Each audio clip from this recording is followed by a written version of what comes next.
অপেক্ষার সমাপ্তি ঘটিয়ে কাল আসছেন হামজা চৌধুরী।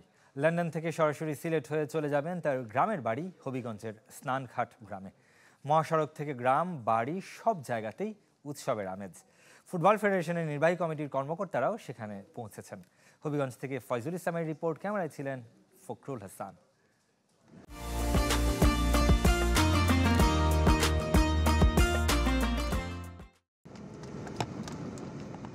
বাহুবলে ঢাকা সিলেট মহাসড়ক থেকে স্নানঘাট গ্রামের পথে একের পর এক তরুণ।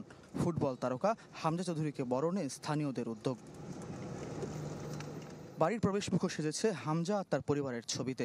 11 বছর পর গ্রামে ফিরছেন হামজা, স্ত্রী সন্তান আসছেন প্রথমবার। হামজার বাবা মোর্শেদ দেওয়ান চৌধুরীর আনন্দের মাঝেও আছে আক্ষেপ।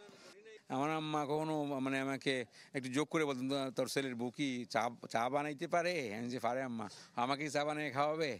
তো গত বছর আমার মা দুনিয়া ত্যাগ করে চলে গেছেন। ওনার দেখা হলো না, সত্যি বউ আসতেছে এবার, কিন্তু দেখা হলো না। হামজার ছোটবেলার খেলার সাথী গ্রামবাসী সবার আকাঙ্ক্ষা এখন বাংলাদেশের ফুটবলের বৈশ্বিক তারকাকে নতুন করে দেখার। বাড়ির পেছনে তৈরি হয়েছে মঞ্চ, সেখানে সাক্ষাৎ হবে গ্রামবাসীর সাথে।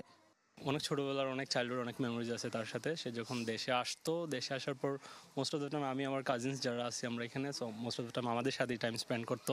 ভালো একটা গ্যাদারিং এখানে হবে। আমরা সাইকেল শোডাউনের একটা ব্যবস্থা করছি, তারপরে তরুণ দিচ্ছি। আমরা আশা করছি হামজা দেওয়ানের হাত ধরেই বাংলাদেশ বিশ্বকাপ খেলবে এবং ভালো কিছু করবে। ঢাকা থেকে এসেছেন ফুটবল ফেডারেশনের নির্বাহী সদস্যরা, নিশ্চিত করা হয়েছে নিরাপত্তা।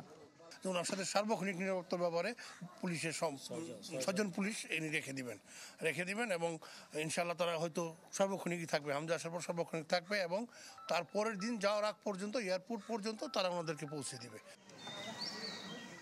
সোমবার সব অপেক্ষার সমাপ্তি ঘটিয়ে নতুন পরিচয় নিজ গ্রামে ফিরবেন হামজা চৌধুরী। এই মঞ্চ পূর্ণত আবার অপেক্ষা আর কয়েক ঘন্টার। তবে শুধু এই মঞ্চ কিংবা হবিগঞ্জের স্নানঘাট গ্রাম নয়, পুরো বাংলাদেশ অপেক্ষায় হামজা চৌধুরীর জন্য। তাকে ঘিরে দেশের ফুটবলে নতুন দিনের প্রত্যাশা। ফয়জুল ইসলাম, চ্যানেল 24, বাহুবল, হবিগঞ্জ।